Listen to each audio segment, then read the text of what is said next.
Assalamualaikum warahmatullahi wabarakatuh. Waalaikumsalam warahmatullahi wabarakatuh. Sebelum kita mulai pembelajaran hari ini, siapa yang nggak berangkat hari ini? Sakit. Sakit ya? Sakit keterangannya apa? Sakit. Terus siapa lagi yang nggak berangkat? Tasya. Tasya keterangannya? Enggak ada kasih dulu. Nggak ada keterangan. Enggak ada. Jadi yang nggak berangkat 2 orang ya. Hari ini kita akan belajar tentang kisah keteladanan Wali Songo ya. Sebelum kita mulai pembelajaran, kita doa terlebih dahulu. Semua siap, doa mulai.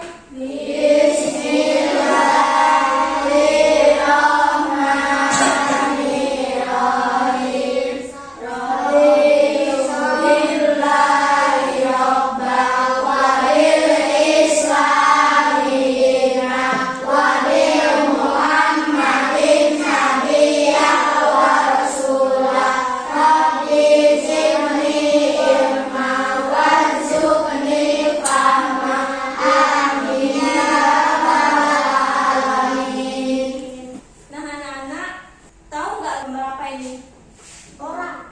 Ya, ini adalah gambar Wali Songo. Wali Songo ini disebut juga Wali Allah ya. Kenapa disebut Wali Songo? Karena mereka ini Menyebarkan agama Islam. Ya, karena menyebarkan agama Islam. Di mana? Di Pulau Jawa. Jawa. Dan mereka berjumlah 9. 9 orang. Nah, untuk tujuan pembelajaran kali ini adalah anak-anak diharapkan mampu memahami kisah keteladanan Wali Songo dengan benar. Yang kedua, mampu menceritakan kisah keteladanan Wali Songo. Nah, anak-anak, siapa sih Wali Allah itu? Dalam Al-Quran bahwa Wali Allah adalah orang yang beriman dan bertakwa. Kemudian di samping melakukan hal-hal yang wajib, para wali Allah Subhanahu wa taala melakukan hal-hal yang sunnah serta menjauhi hal-hal yang makruh. Sebagaimana Allah Subhanahu wa taala berfirman dalam Quran surat Yunus ayat 62 dan 63. A'udzubillahi minasyaitonirrajim. Bismillahirrahmanirrahim. Ala inna awliya Allahi la khaufun 'alaihim wa lahum yahzanun. Alladzina amanu wa kanu yattaqun. Yang artinya, ingatlah sesungguhnya wali Allah itu tidak ada kekhawatiran terhadap mereka dan tidak pula mereka bersedih hati, yaitu orang-orang yang beriman dan mereka selalu bertakwa.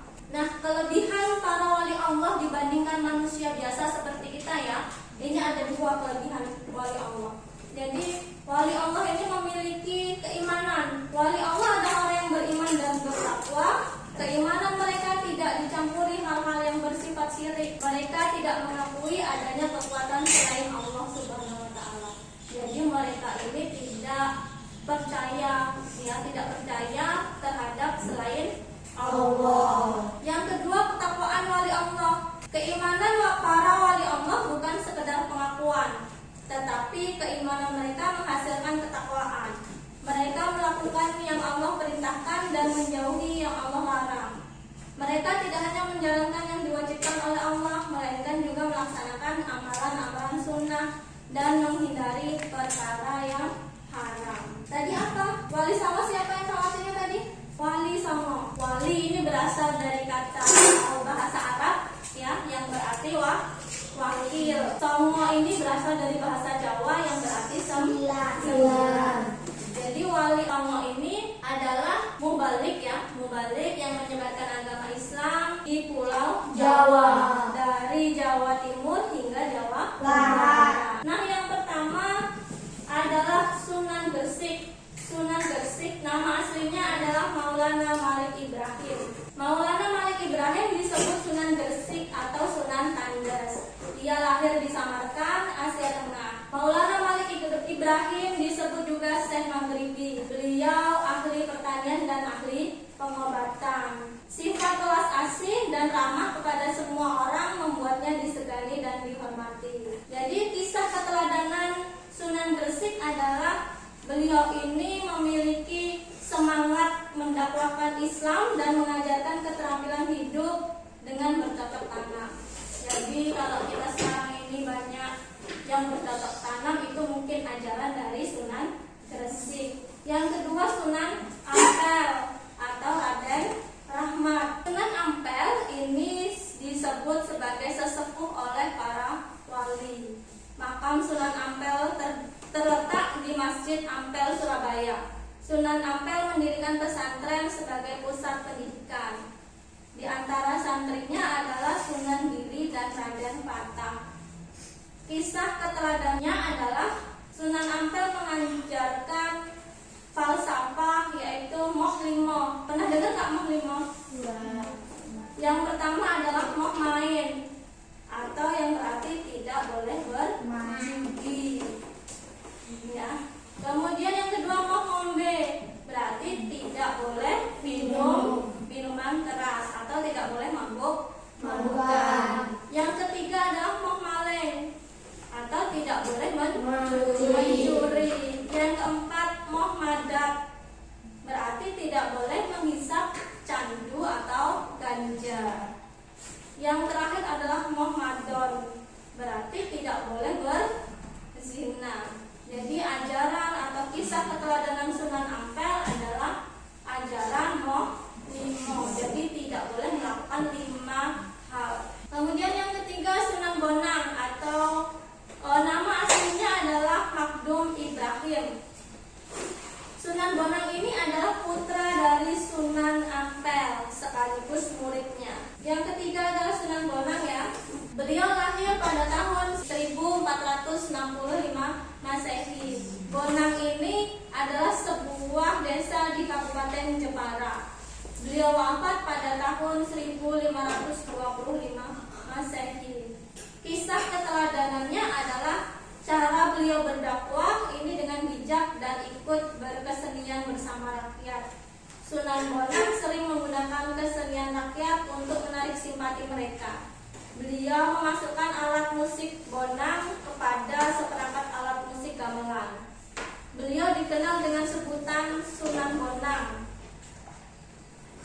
Sunan Bonang juga mengubah suluk wijil atau lagu Tombo Ati. Ada yang tahu lagunya? Tombo Ati iku ono limo perkara ya. Itu lagu Sunan Bonang. Yang keempat adalah Sunan Derajat atau nama aslinya adalah Raden Kosim. Sunan Derajat ini adalah anak dari Sunan Ampel. Beliau wafat sekitar tahun 1522 Masehi. Pesantren Sunan Derajat didirikan di Desa Derajat, Kecamatan Paciran, Lamongan, Jawa Timur. Sunan Derajat dikenal dengan kecerdasannya. Kisah keteladanannya adalah cara berdakwahnya yang menekankan keteladanan dalam hal perilaku terpuji, kedermawanan, kerja keras, peningkatan kemakmuran masyarakat sebagai pengalaman agama Islam. Beliau memberikan motivasi yang lebih menekankan pada kerja keras serta kedermawanan untuk mengentaskan kemiskinan dan menciptakan kemakmuran. Sunan Derajat juga berdakwah melalui kesenian. Tembang Macapat Pangkur disebut sebagai hasil ciptaannya. Yang kelima adalah Sunan Kudus. Nama aslinya adalah Ja'far Shadiq. Sunan Kudus ini adalah putra dari Sunan Mundung atau Raden Usman Haji. Ia memiliki peran yang sangat besar dalam pemerintahan Kesultanan Demak. Ia menduduki posisi sebagai panglima perang, penasehat Sultan Demak, dan hakim peradilan negara. Dinamakan Sunan Kudus karena beliau berdakwah di daerah Kudus. Sunan Kudus tidak hanya pemberani tetapi juga tegas dan keras jika berhadapan dengan musuh. Namun jika berhadapan dengan umat beliau sendiri, beliau adalah sosok yang lemah lembut. Yang keenam adalah Sunan Giri atau disebut dengan Raden Paku. Sunan Giri adalah putra dari Maulana Ishaq. Beliau lahir di Blambangan tahun 1442 Masehi. Beliau termasuk murid dari Sunan Ampel dan teman seperguruan Sunan Bonang. Sunan Giri juga berdakwah melalui kesenian. tembang Islami untuk dolanan anak-anak diciptakannya. Di antaranya adalah jamuran, jintungan, dan delian. Jadi kalau yang suka delian, sumput-sumputan itu dulu adalah termasuk model dakwahnya Sunan siapa tadi? Sunan Giri. Yang ketujuh adalah Sunan Kalijaga. Sunan Kalijaga disebut juga Raden Said ya, namanya adalah Raden Said. Sunan Kalijaga lahir tahun 1450 Masehi. Beliau adalah putra Adipati Tuban yang bernama Tumenggung Wilatikta atau Raden Sakur atau Sayyid Ahmad bin Mansur atau disebut Syekh Subakir. Beliau adalah murid dari Sunan Bonang. Sunan Kalijaga juga menggunakan kesenian dan kebudayaan sebagai sarana seperti wayang kulit ya. Kemudian tembang suluk. Tembang suluk ini ada lir-ilir dan gundul-gundul rajul. Juga dianggap sebagai hasil karya dari Sunan Kalijaga. Metode dakwah yang digunakan Sunan Kalijaga sangat efektif. Sebagian besar adipati di Jawa memeluk Islam berkat jasa beliau. Di antaranya Adipati Pangandaran, Kartasura, Kebumen, Banyumas, serta Panjang. Sunan Kalijaga ini juga ikut merancang Masjid Demak ya. Masjid Demak ada yang tahu nggak? Tahu. Masjid yang salah satu tiangnya terbuat dari tatal. Ya. Jadi tiangnya itu bukan terbuat dari kayu, melainkan terbuat dari tatal. Tatal ini adalah pecahan kayu yang disusun menyerupai kayu. Sunan Kalijaga wafat dan dimakamkan di Desa Kadilangu, Demak. Yang kedelapan adalah Sunan Muria. Sunan Muria ini nama aslinya adalah Raden Umar Said. Beliau adalah putra dari Sunan Kalijaga. Tempat tinggalnya di Gunung Muria yang letaknya di sebelah utara kota Kudus, Jawa Tengah. Beliau juga berdakwah dengan cara lembut seperti ayahandanya yaitu Sunan Kalijaga. Kesenian gamelan dan wayang kulit tetap digunakan sebagai alat berdakwah. Sunan Muria menciptakan tembang sinom dan kinanti. Sunan Muria lebih suka tinggal di daerah terpencil dan jauh dari pusat kota untuk menyebarkan agama Islam. Sasaran dakwahnya adalah para pedagang, nelayan, pelaut, petani, dan rakyat jelata. Yang terakhir adalah Sunan Gunung Jati atau Sarif Hidayatullah. Beliau lahir pada tahun 1450 Masehi. Beliau adalah putra Sarif Abdullah Datuddin. Sunan Gunung Jati adalah sosok pemimpin yang komplit. Jadi beliau ini sosok pemimpin yang komplit. Jadi selain beliau itu adalah seorang raja, beliau juga seorang ulama. Beliau berjasa dalam mengembangkan Cirebon sebagai pusat dakwah dan pemerintahannya yang kemudian menjadi Kesultanan Cirebon. Sunan Gunung Jati memberikan teladan yang baik dalam bekerja. Beliau sering ikut musyawarah dengan para wali lainnya di Masjid Demak. Pada pembangunan Masjid Agung Sang Cipta Rasa tahun 1480 Masehi, Sunan Gunung Jati melibatkan banyak pihak termasuk para wali lainnya dan sejumlah tenaga ahli yang dikirim oleh Raden Fatah. Itulah tadi yang dapat Ibu sampaikan.